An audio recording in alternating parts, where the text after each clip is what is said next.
Welcome to Straight Up Dog Talk, a new kind of podcast where no topic is off limits. We're bringing in experts and owners to have the conversations we should be having as a dog community.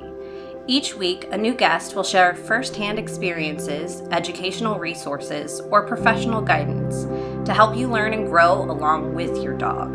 You won't get one perspective here, you'll get them all, because every dog is different and every owner is too.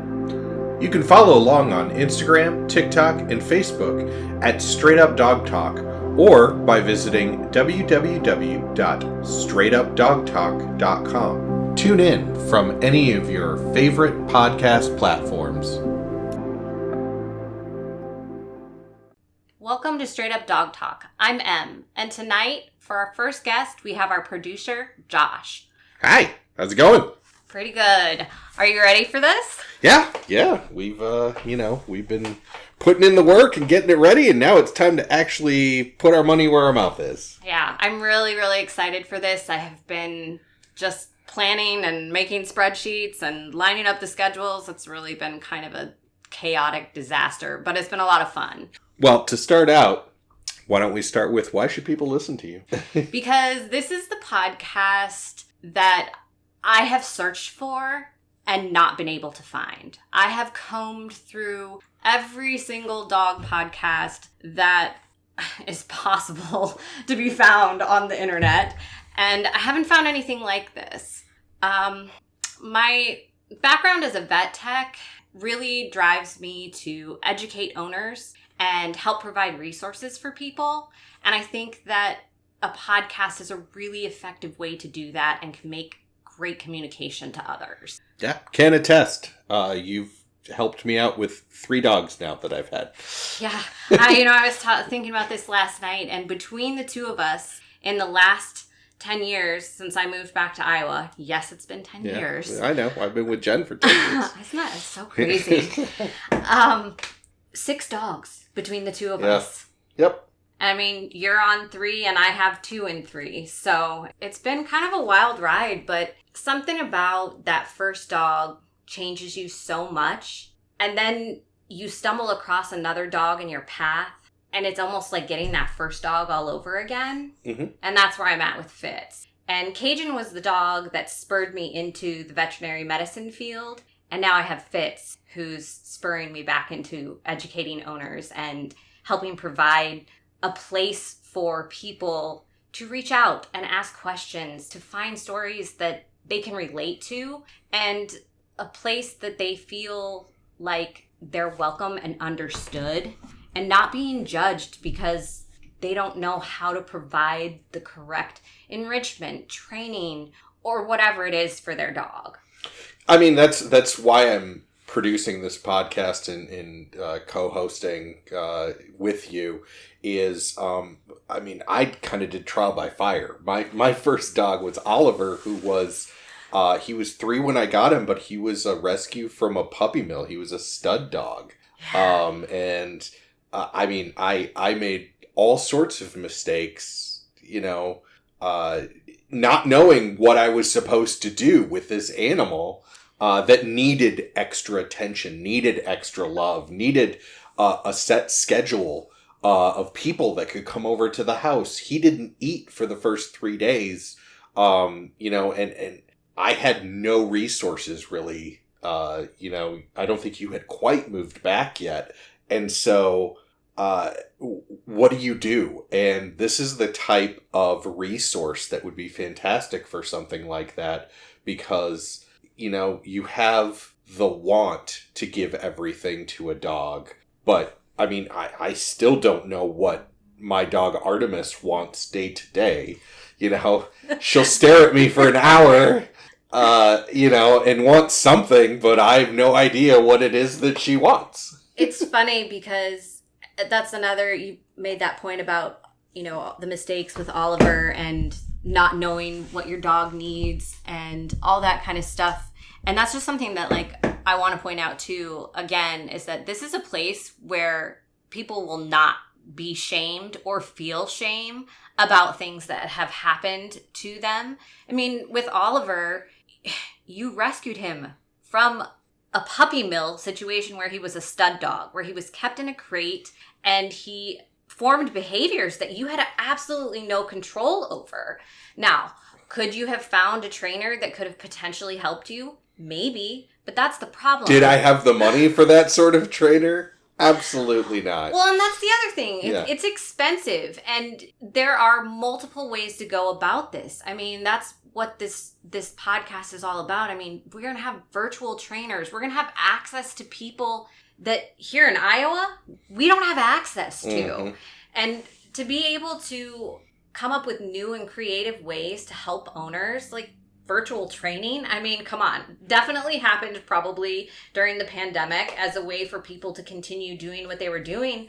But how amazing and how convenient for people to be able to work from the comfort of their own home, especially with dogs like Artie, who are reactive, who don't like a change of environment and wants to know that they're in a safe space. I mean, Fitz is the same way. If I could have had virtual training, which I probably will do, and we're going to have a couple gals come on who do it, I'm sure that we're going to do that this winter just for enrichment. Right. Well, and especially during the winter months here where it's -10, -20 outside, you don't want to load up the dog and do all of that. Yeah, no, I totally agree. Well, plus, I mean, I'll fully admit, I'm kind of lazy. Like, I want to give Artie as much as I possibly can, but at the same time, if she's happy hanging out on the couch, I'm happy hanging out on the couch. I mean, and you're in that respect, we have two totally different dogs. I have Toby, who is like Artie, the total couch potato, wants to be at home, doesn't care if he's sitting with you or if he's sitting by you, as long as you're around, that's cool. And then I have Fitz, who's in my face all the time, constantly busy, over-energized. We just recently got a Fi collar, which is that GPS tracking collar. It's like a Fitbit for dogs. Okay. We're averaging between 30 and 40,000 steps, and we're talking fall nights. If we were talking summer, I bet we'd easily be between 50,000 and 60,000 steps, just playing fetch in the backyard. So imagine what the winter's going to do to me. Yeah. Yeah. This is why, like I said, we want to provide resources for people, because when there's a foot of snow on the ground and it's -10 degrees and it's windy as all get out, you can't just hope that your dog's going to be okay with chilling on the couch when you have a dog like Fitz. Right. Absolutely. Or, my second dog, which was Odysseus, he was 6 pounds. And so if there's a foot of snow on the ground, he is under the snow, but he still wants to go outside. Like, how do you find things for your dog to do in, ill temperature? Well, and that's what I hope to provide with some of these trainers that can, and some of the nutrition specialists. A lot of people are going to come on and talk about what enrichment is and how important that is, because recently I've had many discussions about what enrichment is, and I've learned that 15 minutes of licking actually equals an hour of playtime. Huh.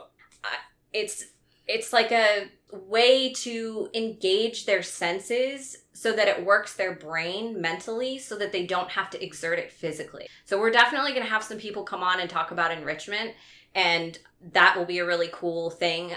We just got some licky mats and topple toys, which you basically fill up with treats and pastes and all kinds of goodies, and then you freeze them, and then you just put them out for the dogs, and then they just lick the mats, and they get a treat at the same time. So they're being mentally stimulated as well as actively stimulated at the same time. That's cool. Artie would love that. Well, you know what? I have an extra one. I should bring it over next time. Sweet. They've been really interesting. I was kind of worried about how Fitz would react to it. I was worried that he would chew it up or go crazy. No, he loves it. He absolutely loves it. And of course, Toby, my little potato dog. Toby and licking. Just... Well, and that's the other thing too, is that both of my dogs self-soothe, which is a thing that not a lot of people understand, that when your dog is licking, it's not necessarily a bad thing. And it can be annoying and it can be frustrating, especially when you're hearing that licking constantly. But when my dogs are doing it, and oftentimes when a lot of other dogs are doing it, as a regular method to go to bed at night. They're self-soothing like babies do. They're helping themselves relax so that they can go to sleep at night. Fitz used to lick my feet before he would go to sleep. Now he switched to his own paws. That's a lot better. Quentin Tarantino dog over there. Yeah, I mean, it's definitely been an interesting... He's definitely the most intense dog that I've ever had. I mean, Cajun was like the perfect dog. But he was also that dog that I got in my 20s when I was 23 and had no reason to be getting a dog at all. Right. But I think a lot of people understand and relate to that situation. I know we have a couple of guests that will be coming on that are in that situation right now. And one of the episodes upcoming will be us pairing a trainer with a young owner who's still in college to help her fight some of the battles that she's having with the dogs. I couldn't imagine having a dog in college. Right? And not just one, she has two. Mm. I mean, it's just one of those things that I think that people don't think a lot about when they get a dog. For me, it was a total accident when I got Cajun. I had gone to PetSmart to buy cat litter for my cats. And here's this dog at this PetSmart Charities that had not interacted with anyone and was barking and crying and whining and like up at the cage, like being totally spastic. And the lady was like, he really seems to like you. I think you should get him out and play with him. Man, you guys probably won't let me adopt him. And she said, it doesn't matter. As long as your landlord will let you, if you pet-friendly community, you can absolutely adopt the dog. So I got him out. I played with him. I walked him around the store. And I put him back and I said, I need to think about it. So I thought about it. I got my cat litter. I could hear this dog crying all the way across the store. Turned around. I went back. I needed a checkbook. We're talking like early 2000s here, okay? Yeah. So I needed a checkbook. So I called my friend who had a spare key to my apartment, and she went to my apartment, got my checkbook, and drove all the way to the other side of Orlando because I lived in Florida at this time with my checkbook so I could adopt this dog. And, you know, also early 2000s, he came with a bag of food, bowls, and a kennel. But Cajun had to be reverse kennel trained because he'd been kept in a cage his entire life. So he ate, drank, peed, and pooped in his kennel. And let me tell you, that was a whole big ordeal. We're going to do a tribute episode to Cajun on his 10-year death day. And we'll talk all about the crazy antics that dog put me through and all of the things that he went through in my life with me because I had him for 10 years. So, you know, 23 to 33, it's a good long span of time there. You met Cajun, like right there at the very end of his life. Right at the end. Yep. Yeah, because Ollie spent the night at our house a few times with Cajun. Mm-hmm. And then Ollie and Odie and Toby were three best friends. And we're going to do an episode and bring your lovely wife, also my friend, in on that episode. So we have a lot, I think, to offer and a lot more to come. And I really just am excited to just share everything with everyone. Awesome. Very cool. Like I said, we have so many stories to tell, and we have everything from, you know, happy rescue stories to pet loss and grief and how to deal with it. We've got trainers, we've got nutritionists, we have the whole gamut. Hopefully, eventually along the way, we'll get some veterinarians and some other vet techs involved. But mostly, we just want a podcast that everybody can relate to. So, tune in next week, and we will continue to bring you all of the great things and all of the bad things about owning a dog.